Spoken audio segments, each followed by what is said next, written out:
बहुत बहुत स्वागत। दूसरी बार आज आप डायमंड स्टेट समिट में आ रहे हैं। आपका भी मध्य प्रदेश की धरती और खासकर ये झीलों की नगरी भोपाल में आपका स्वागत, अभिनंदन है। मैं मान के चलता हूं कि न्यूज 18 ने जिस प्रकार से अपनी एक पहचान बनाई है, मैं आपके माध्यम से सभी लोगों को बधाई देना चाहूँ। बहुत बहुत धन्यवाद जी आपका। और बाकी आपने कहा कि झीलों की नगरी, बहुत ही खूबसूरत शहर, हरियाली, झीलों की, जब आप लैंड भी कर रहे होते हैं आपको नजर आती हैं झीलें। यहाँ पर इसको वेनिस भी कहा जाता है साउथ एशिया का। तो बहुत ही खूबसूरत शहर आपका।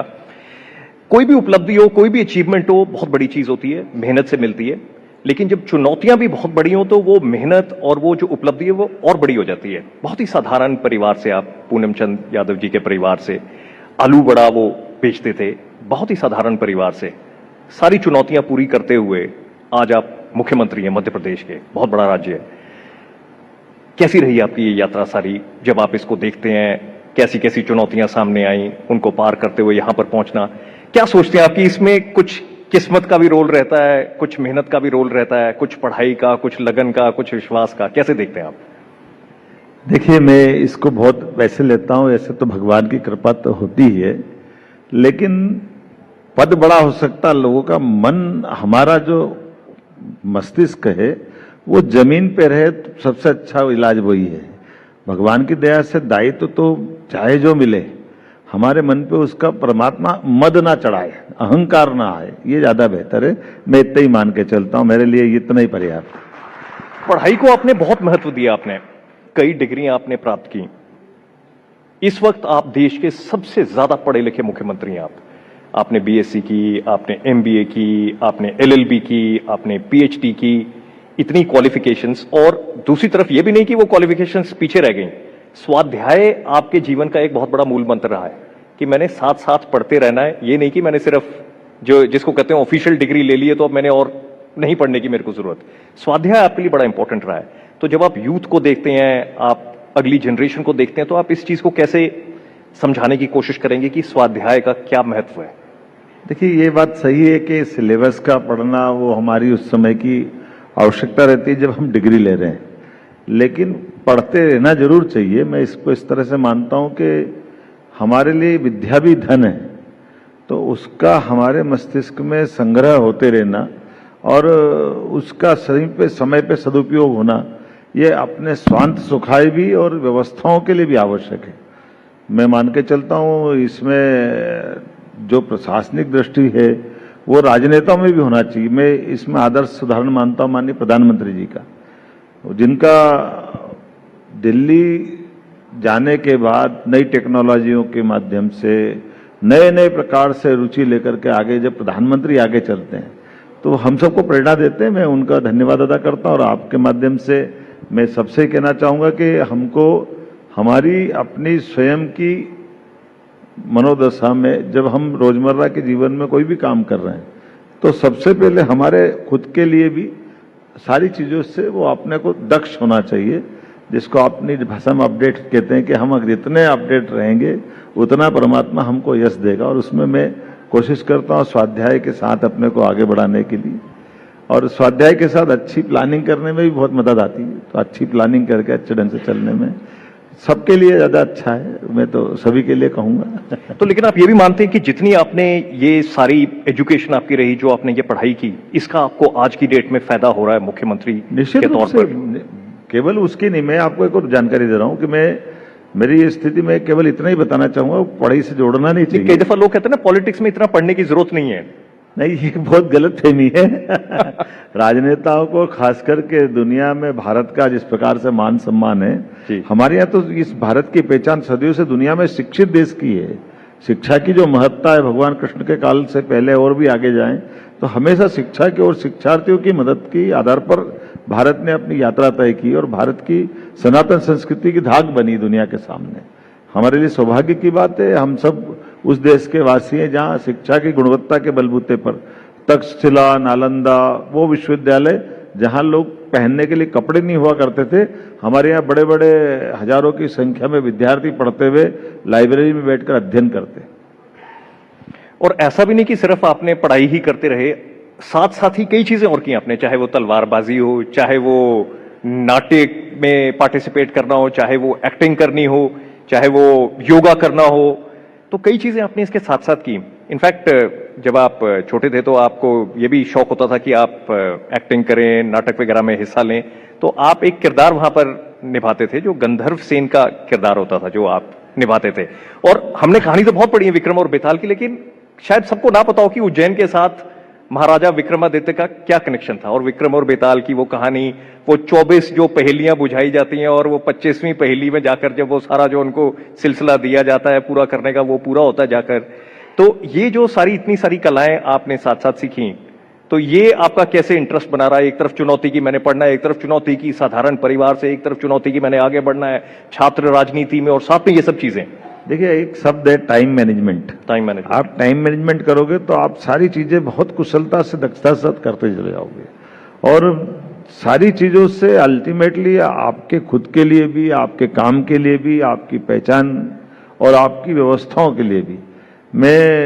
आपने जो कहा बिल्कुल सही बात है। मुझे व्यायाम का बहुत शौक है, योग का बहुत शौक है, स्विमिंग से लेकर बाकी घुड़सवारी और खूब सारे आनंद लेता हूं। लेकिन ये बात सही है कि नाट्य विधा का भी बहुत महत्व है, मंचन का बहुत महत्व है। तो मंचन में भी विक्रमादित्य महानाट्य का मंचन हमारे यहाँ उज्जैन में प्रारंभ हुआ। तब तो मैं उज्जैन विकास प्राधिकरण का अध्यक्ष था। हमने महाराज शिवाजी का जानता राजा का नाटक देखा, और जानता राजा के नाटक के बलबूते पर महानाट्य का जब मंचन हुआ तो हमने कहा हमारे अपने उज्जैन में सम्राट विक्रमादित्य हुए, जिनके शासनकाल का आज भी सुशासन की सबसे उत्कृष्ट मिसाल अगर किसी की है तो सम्राट विक्रमादित्य की। विक्रमादित्य और न्याय प्रियता, विक्रमादित्य और वीरता, दानशीलता, विद्वानों की कद्र करना, इसलिए विक्रमादित्य और नवरत्नों का दरबार, बहुत सारी बातें विक्रमादित्य के साथ जुड़ी है। तो जब हम नाटक का मंचन का योजना बनी और हमने काम करना प्रारंभ किया तो उसमें डॉक्टर, वकील, इंजीनियर से बहुत सारे लोग जुड़े, मैं भी उसमें जुड़ा। हमने कहा भाई ये अगर हमारे बच्चे भी अच्छा काम कर रहे हैं तो हमको सबको एक मन से काम करना चाहिए। मुझे गर्व है उस समय विक्रमादित्य के पिता गंधर्व सेन की भूमिका मैंने भी की थी, और उसमें एक बार एक ऋषि की, संत की भूमिका थी, वो भी की। तो भूमिका में कोई गलत नहीं हो तो करना भी चाहिए, अच्छी बात है। सम्राट विक्रमादित्य की आपने बात की। विक्रम और बेताल में जो 24 पहेलियां होती हैं वो इतने समझदार होते हैं कि अगर वो पहेली का जवाब उनको पता है और अगर उन्होंने वो नहीं बोला तो उनका सिर फट जाएगा। अगर उनको पहेली का जवाब पता है और उन्होंने बोल दिया तो बेताल छोड़ के फिर पीछे चले जाएंगे, फिर पहेली आएगी। तो आपकी भी जिंदगी मुख्यमंत्री के तौर पर ऐसी ही है कि एक के बाद एक चुनौती, जिसको आपने बड़े तरीके से हैंडल करना है। तो ये चुनौतियों को आप कैसे देखते हैं जब आप जिस ओहदे पर आप पहुंचे हैं? तो मैं अकेला नहीं हूं, आप ये पूरे देश में आप अपने स्वयं से भी देख सकते हैं। हर एक व्यक्ति जिसको आगे बढ़ना, उसको चुनौतियों से पार पाड़ना पड़ता है, और चुनौतियों में बैलेंस बना के रखना और उसके आधार पर अपनी लक्ष्य को याद रखना। धीरे धीरे करके आपको परमात्मा आपकी अवरोध हटाते जाता है, आगे बढ़ाते जाता है। आप परमात्मा की कृपा देखो ना, आज देश के प्रधानमंत्री, चाय वाले एक अपने देश के प्रधानमंत्री है, ये नरेंद्र मोदी जी के कितना आदर्श उदाहरण है।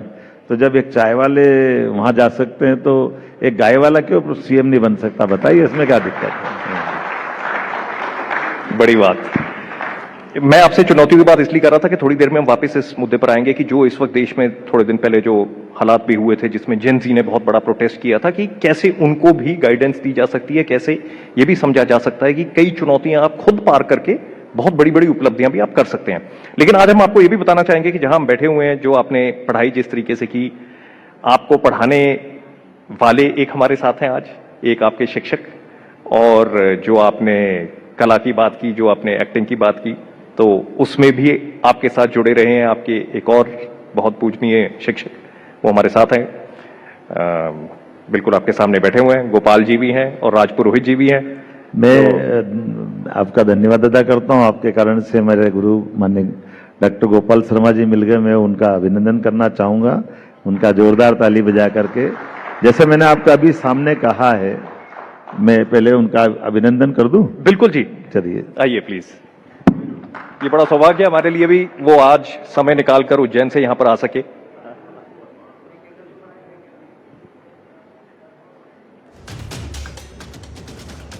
राज पुरोहित जी,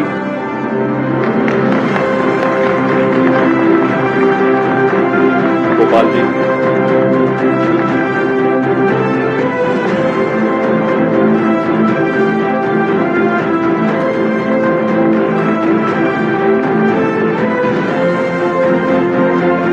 राजपुरोहित जी, जब जब जब ये कला सीख रहे थे तो आपने क्या खूबी देखी मोहन यादव जी इनमें? उस समय ही लगता था कि ये महानायक है। महानायक है, क्या बात है। गोपाल जी, आप इनको पॉलिटिकल साइंस सिखाते रहे और वो भी ऐसे टाइम पर जब इनको कोई सीखने की बहुत जरूरत नहीं थी, लेकिन फिर भी इनको ये जिज्ञासा थी कि मैंने सीखना है। तो आपकी क्या जरूरत अनुभव की इसलिए आया सर, ऐसा नहीं जरूरत नहीं थी। He wanted to understand theory of politics, इसलिए आया वो पॉलिटिक्स में। बहुत बहुत धन्यवाद जी आपका। आइए।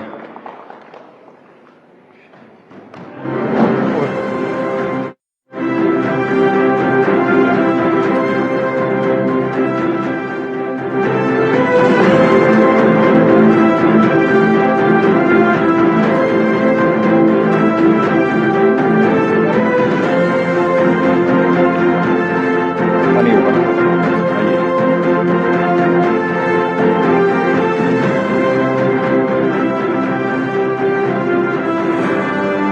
कैमरा को हैंडल करना भी बड़ा मुश्किल काम होता है, पीछे पीछे चलते हुए कैमरा को कैसे आप सीधे रखें।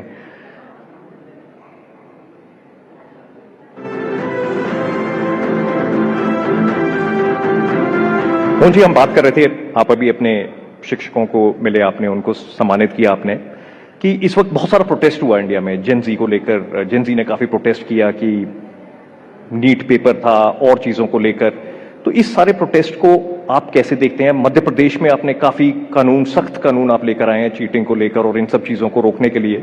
तो इस सारी जो आपने जिस तरीके से देखा, क्या गुस्सा था, क्या प्रकट करने की कोशिश कर रहे थे, ये सब कुछ क्या हुआ और इसको कैसे देखते हैं? आपकी बेस्ट इसको कैसे हैंडल किया जा सकता है? इसको कैसे, इस चीज को किसी तरीके से किया जाए कि वो भी ठीक रहे? हेलो जी। वर्तमान के दौर में ये बात सही है कि दुनिया का सबसे युवा देश भारत है।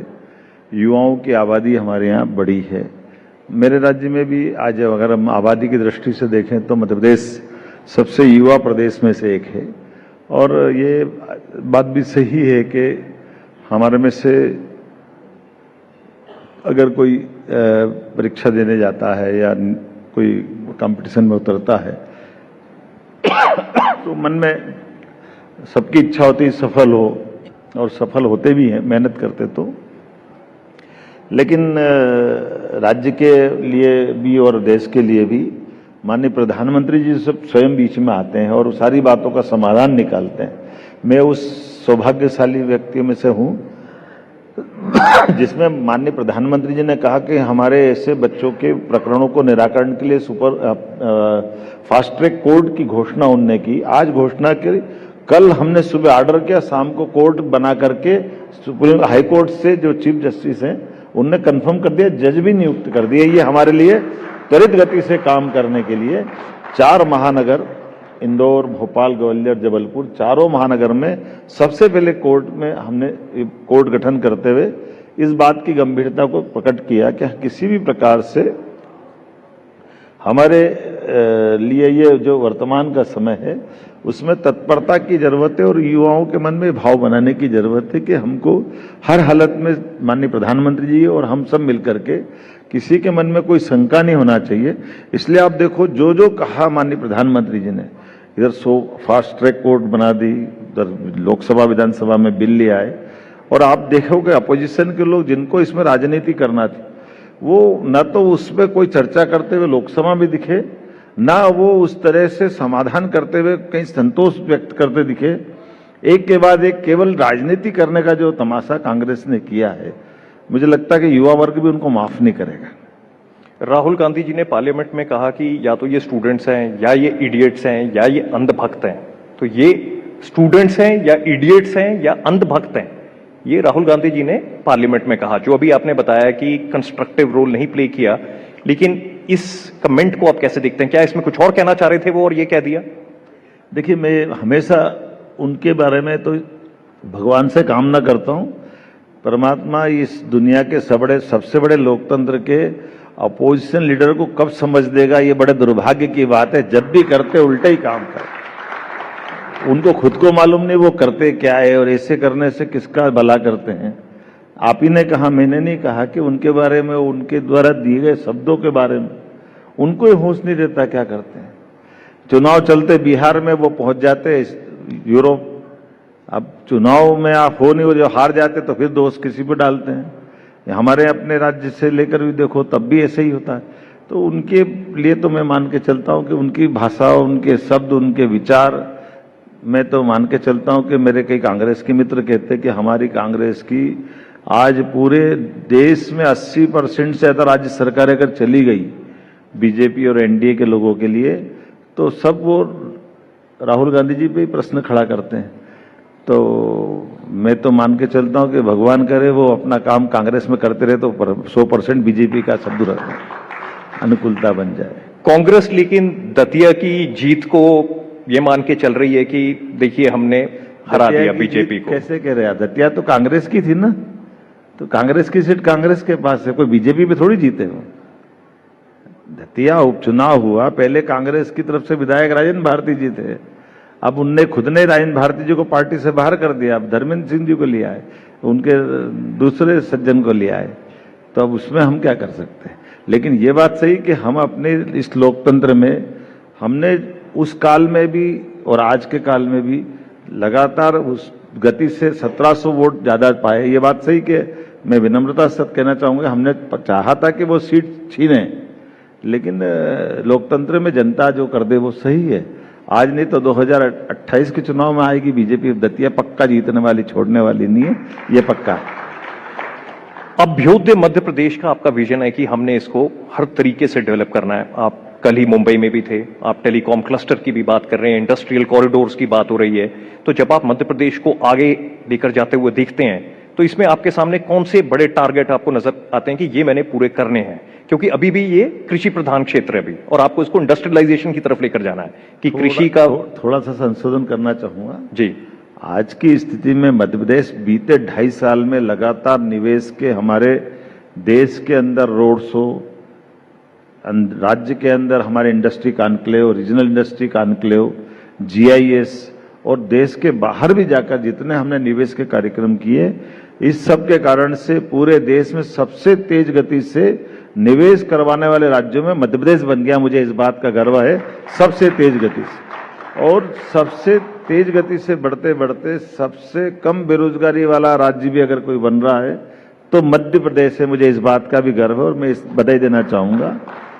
और एक क्षेत्र में नहीं, समान रूप से हम सभी क्षेत्रों में, एक तरफ कृषि प्रधान राज्य होने के नाते से कृषि का भी हम रकबा लगातार बढ़ाते जा रहे हैं। सिंचाई का रकबा जो हम बैठे, हमारी सरकार बनी 2023 में, तब 44 लाख हेक्टेयर था, आज की स्थिति में ये 65 लाख हेक्टेयर तक हो गया। ये 5 साल पूरे होते होते माननीय प्रधानमंत्री के आशीर्वाद से 2 विश्व के पहले नदी जोड़ो अभियान केन बेतवा उत्तर प्रदेश के साथ, पार्वती कालीसिंध चंबल योजना राजस्थान के साथ, और दोनों पूरा होते होते हम 100 लाख हेक्टेयर का सिंचाई का रकबा आगे ले जाएंगे। 104 लाख मीट्रिक टन गेहूं का उपार्जन खरीदने वाला एकमात्र हमारा 14 लाख किसानों से, पूरे देश का सबसे ज्यादा गेहूं उपार्जन किसानों से मध्य प्रदेश ने किया है। एक तरफ हम अपने एग्रीकल्चर की ग्रोथ बना रहे हैं, दूसरी तरफ सेमीकंडक्टर के आधार पर भी निवेशकों को बुलाने वाला, एक साथ अपने राज्य के अंदर आईटी पार्क से लगा करके, जैसे आपने कहा इकोनॉमिक कॉरिडोर, और छोटे छोटे संभाग केंद्र के नीचे भी जाकर इंडस्ट्रियों को स्थापित करने के लिए उस दिशा में काम करते हुए, कल का आपने उल्लेख किया कि टेलीकॉम जोन भारत सरकार के साथ एमओयू करके ये विश्व का पहला प्रयोग हो रहा है कि मध्य प्रदेश सरकार और भारत सरकार एमओयू करके डेवलपमेंट का नया मॉडल बनाए। ये प्रयोग हमारे ग्वालियर अंचल के लिए है, ये बड़ी उपलब्धि हमारी है। इंडस्ट्रियल कॉरिडोर तो हमने किए, लेकिन डिफेंस कॉरिडोर के बलबूते पर अब ब्रह्मोस तोप तो हमने सब सुनी है, लेकिन हमारे राज्य के अंदर भी वो तोप बनेगी, और जिसके आधार पर हमारे यहाँ ये जो डिफेंस कॉरिडोर हमारा शिवपुरी का बेल्ट है, अभी दतिया चुनाव भले ही हुआ है, लेकिन दतिया के अंदर भी 11,500 करोड़ से ज्यादा का निवेश बहुत जल्दी डिफेंस कॉरिडोर में हम लोग करने वाले हैं। ऐसी एक नहीं, बहुत सारी बात मैं बता सकता हूं। विश्व में सबसे सस्ती बिजली अगर कहीं उपलब्ध है तो मध्य प्रदेश में उपलब्ध है, और उसमें भी रिन्यूएबल एनर्जी।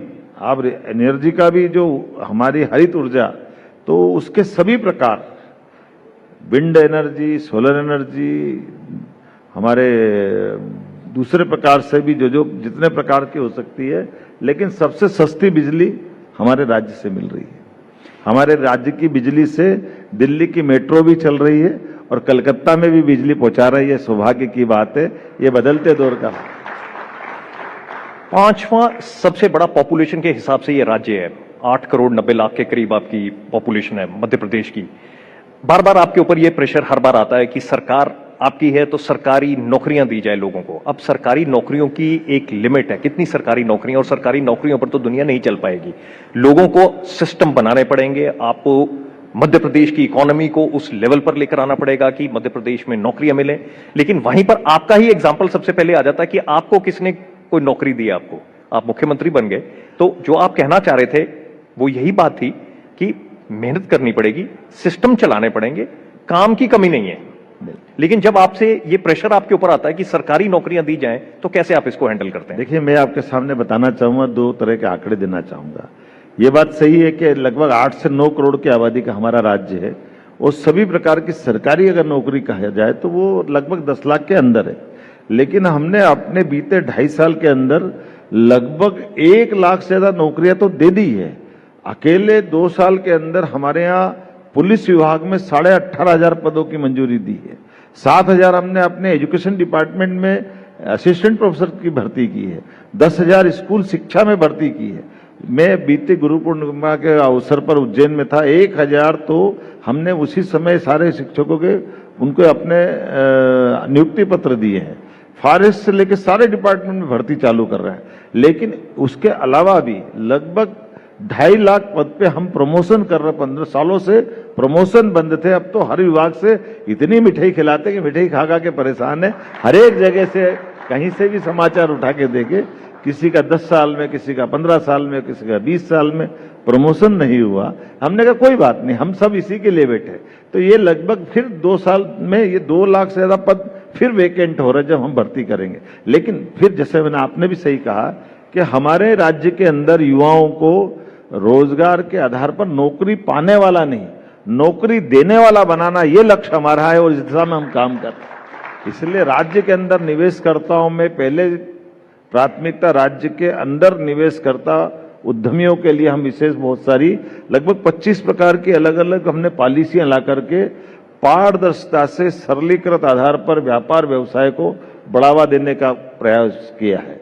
और उससे भी बढ़कर आईटी के सेक्टर से लगा करके फूड इंडस्ट्री तक सब सेक्टर में अगर रोजगार परक उद्योग आप लगाओगे, जैसे मान के चलो आप रेडीमेड गारमेंट्स की इंडस्ट्री लगाते हैं, तो रेडीमेड गारमेंट्स इंडस्ट्री में आप 1,000, 2,000, 4,000 युवाओं को काम अगर देते हैं तो बिजली, पानी, भूमि, डाइवर्सन सब में तो आपको मदद करेंगे ही सही। इंडस्ट्री के लिए जो आप फंड अरेंजमेंट करोगे उसमें ब्याज में भी छूट देंगे। लेकिन अगर रोजगार पर है तो 5,000 रुपया प्रति लेबर हम 10 साल तक आप जितनी लेबर लगाओगे उसके लिए भी देने वाले हैं।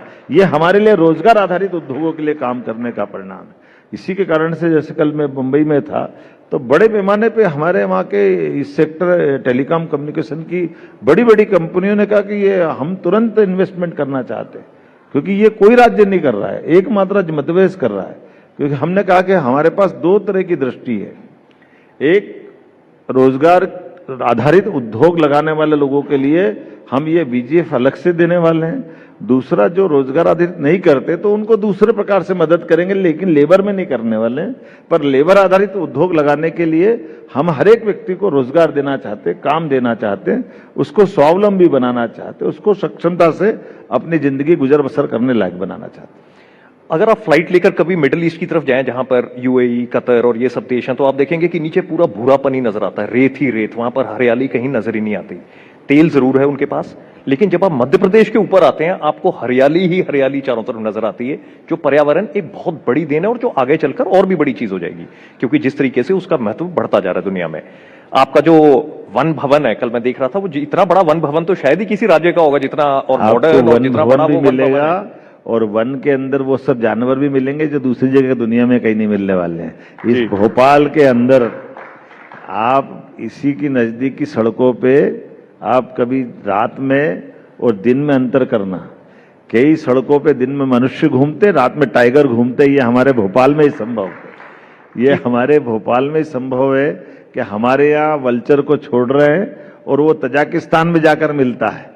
ये हमारी इतनी लंबी वो पुराने काल की दौड़, आप बताइए, एशिया से चीता गायब हो गया था, लेकिन चीता के गायब होने की कहानी को इतिहास में दफन करते हुए चीते को हमारे यहाँ ला करके जीता करा, और वो दौड़ते दौड़ते कब राजस्थान पहुंच जाता है, कब उत्तर प्रदेश पहुंच जाता है, कहाँ से वो दौड़ते दौड़ते 400 किलोमीटर की यात्रा कर लेता है। ये हमारे राज्य के अंदर ही हो रहा है।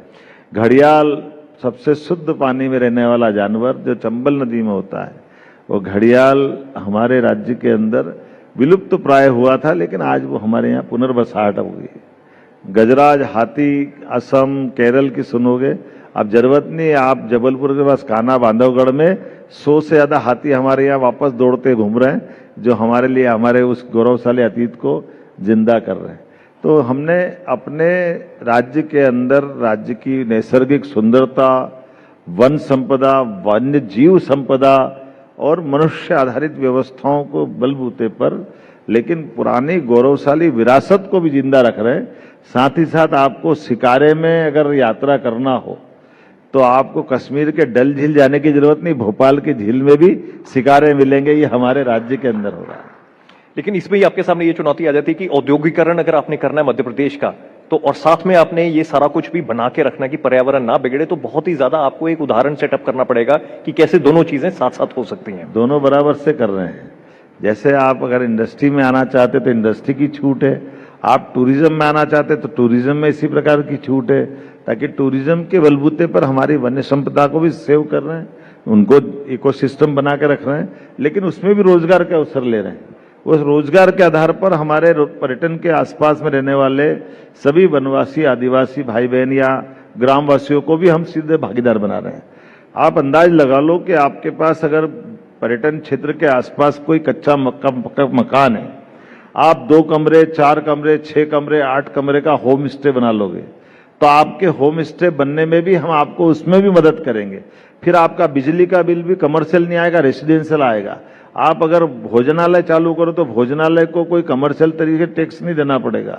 सब प्रकार से प्रमोट करने का हमारा प्रयास है। उसी के कारण से हमारा सब क्षेत्रों में बीते 2 साल के अंदर टूरिज्म सेक्टर के बलबूते पर हमारे यहाँ 7 करोड़ से 13 करोड़ तक यात्री आ रहा है। ये हमारे राज्य के अंदर की इसकी गहराई बता रहा है। मुश्किल डिसीजंस लेने में कभी भी कोई कमी नहीं रहती एक मुख्यमंत्री के लिए।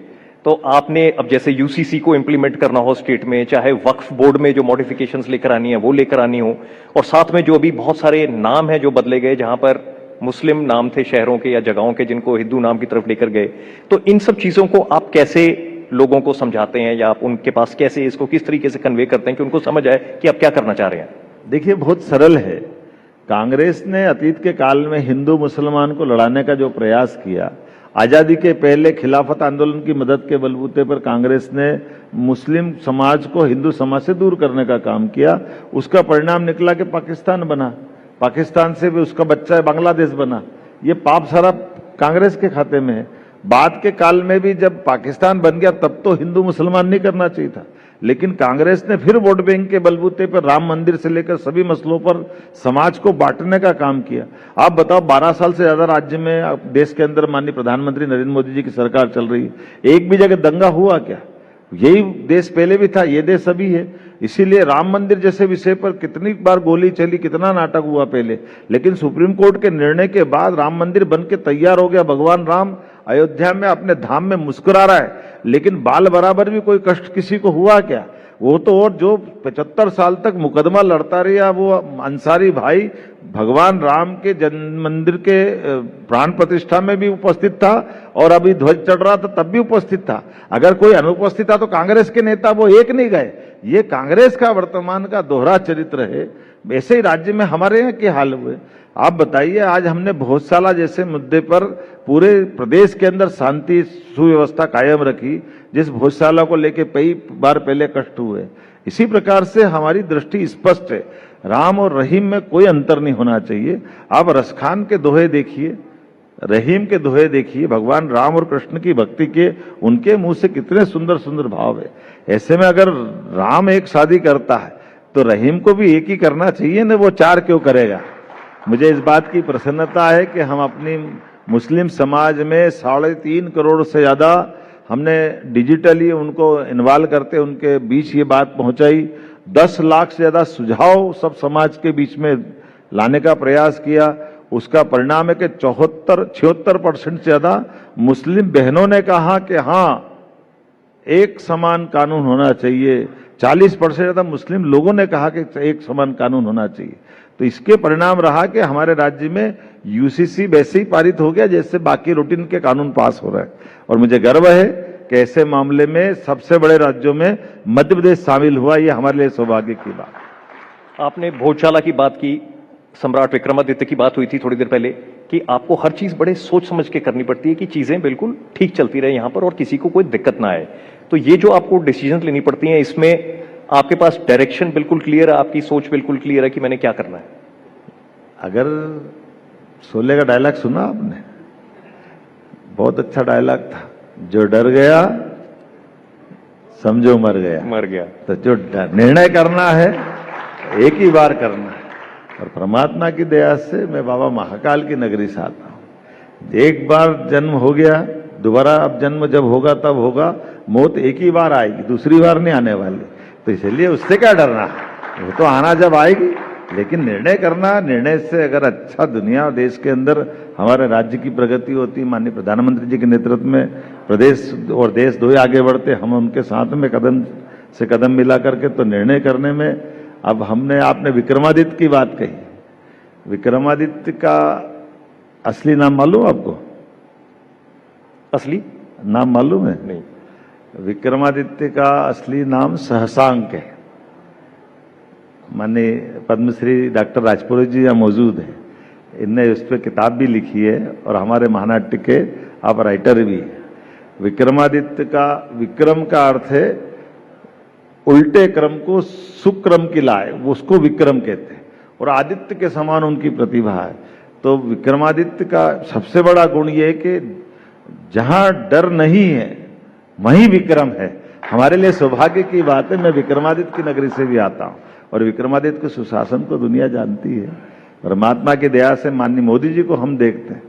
मोदी जी की निडरता, मोदी जी की सहनशीलता, मोदी जी की साहस की संभावनाओं के बलबूते पर एक बार नहीं, 2 बार नहीं, 3 बार नहीं, ये आतंकवादियों को अपना देश तो छोड़ो, वो जिनके देश से आते थे वहां भी मारकर ठिकाने लगाने वाली फौज को बनाने का बड़ा कारनामा या बड़ा एक तरह से ये पराक्रम दिखाने का काम माननीय मोदी जी ने किया। तो हम उनसे सीख सकते हैं। मोहन यादव जी, बहुत कुछ आपसे पूछना चाह रहे थे लेकिन आपने भी कहीं आगे जाना है, तो लेकिन एक चीज आपसे जरूर पूछना चाहेंगे कि जो मिलेनियल्स हैं वो 96 तक थे, उसके बाद 2012 तक ये जेन जी की बात होती है, उसके बाद जो अब जेन अल्फा है 2024 तक, अब गामा जो जेन गामा है उसकी भी बात होती है, फिर आगे बीटा, गामा, डेल्टा। तो जब 2047 की बात करते हैं उस टाइम ये गामा और डेल्टा जनरेशन आपके सामने होंगी, और उसके लिए आप क्या विजन लेकर चलते हैं जो आज आप न्यूज 18 इंडिया के साथ शेयर करना चाहेंगे कि 2047 का ये बात मध्य सही है प्रदेश कि आप कैसे माननीय मोदी जी के नेतृत्व में पूरे देश में हर राज्य को अपने अमृत काल को लेकर के तैयारी करने का अपना निर्णय हुआ है। और मैं अपने राज्य की दृष्टि से बता सकता हूं, आप अंदाज लगा लो कि मध्य प्रदेश का गठन हुआ 1956 में। 1956 से 2002-03 तक इस राज्य में प्रति व्यक्ति आय 11,000 रुपया व्यक्ति थी। और जब मैं बैठा तब मैं उस समय अगर आय देख रहा था 1,44,000 रुपये प्रति व्यक्ति आय 20 साल में हुई। 55 साल में 11,000, 20 साल में। लेकिन आज की स्थिति में 2,67,000 रुपये प्रति व्यक्ति आय हो गई। ये 2.5 साल के अंदर हुआ। और अमृतकाल 2047 तक हमारी द्वारा प्रति व्यक्ति आय 22,50,000 रुपया हो जाएगी। हम इस दिशा में काम कर रहे हैं और $2 ट्रिलियन की अर्थव्यवस्था मध्य प्रदेश की बन जाए। इस दृष्टिकोण से हमने, जैसे उदाहरण के लिए जब हम अपनी सरकार के बजट की तरफ देखते हैं कि पहला बजट 3,10,000 करोड़ का था, आज की स्थिति में 2.5 साल में 1 रुपये का टैक्स नहीं लगाया। लेकिन सभी प्रकार की योजनाओं को चालू रखते रखते हमने 4,38,000 करोड़ का बजट तो इस साल हमने निकाला था और ये बढ़ा रहा है। 5 साल में डबल करने वाले हैं। ये हमारी ग्रोथ रहेगी, ये हमारा अपना काम करने का तरीका रहेगा। जाते जाते मोहन यादव जी, छात्र राजनीति में आप बहुत सक्रिय रहे आपने, और छात्र राजनीति ऐसी चीज होती है जिसमें गर्म खून होता है, लोग बहुत कुछ बदलाव लाने की कोशिश करते हैं। तो आप मध्य प्रदेश के जेन जी छात्र यंगस्टर्स, यूथ, इनको क्या एडवाइस देना चाहेंगे, क्या बोलना चाहेंगे आप? देखिए, हम अपने सारे युवाओं से कहना चाहेंगे, आप अपने सपनों का ऊंचे से ऊंचा आसमान देखो। हमारी सरकार की मदद से आपके सपनों को सच करने के लिए सरकार पूरी ताकत के आपके साथ खड़ी है, ये मैं इतना आश्वस्त करना चाहता हूं। न्यूज 18 इंडिया के डायमंड स्टेट समिट में मोहन यादव जी, एक बार फिर से हमारे साथ जुड़ने के लिए बहुत बहुत धन्यवाद। बहुत बहुत धन्यवाद। बहुत बहुत शुक्रिया डॉक्टर मोहन यादव जी। लेकिन माननीय मुख्यमंत्री डॉक्टर मोहन यादव जी से मेरी दरख्वास्त ये है कि थोड़ी देर के लिए मंच पर बने रहें। न्यूज 18 इंडिया के मैनेजिंग एडिटर ज्योति कमल जी उनके सहयोग योगदान के लिए उनका आभार व्यक्त करेंगे।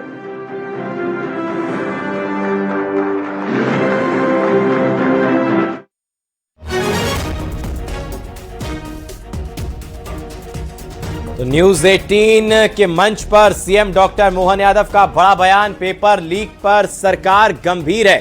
ये साफ तौर पर सीएम ने कहा, पेपर लीक पर फास्ट ट्रैक कोर्ट का गठन किया है। कांग्रेस ने तमाशा किया, देश नहीं करेगा माफ। राहुल गांधी को खुद नहीं पता क्या कहते हैं। देश में चुनाव के वक्त राहुल विदेश दौरे पर होते हैं।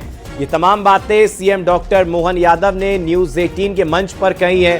पेपर लीक पर सरकार गंभीर है, तो वहीं पेपर लीक पर फास्ट ट्रैक कोर्ट का गठन, ये सीएम ने साफ तौर पर कहा। कांग्रेस पर भी निशाना साधा है। कांग्रेस ने तमाशा किया, देश माफ नहीं करेगा। राहुल गांधी को खुद नहीं पता कि क्या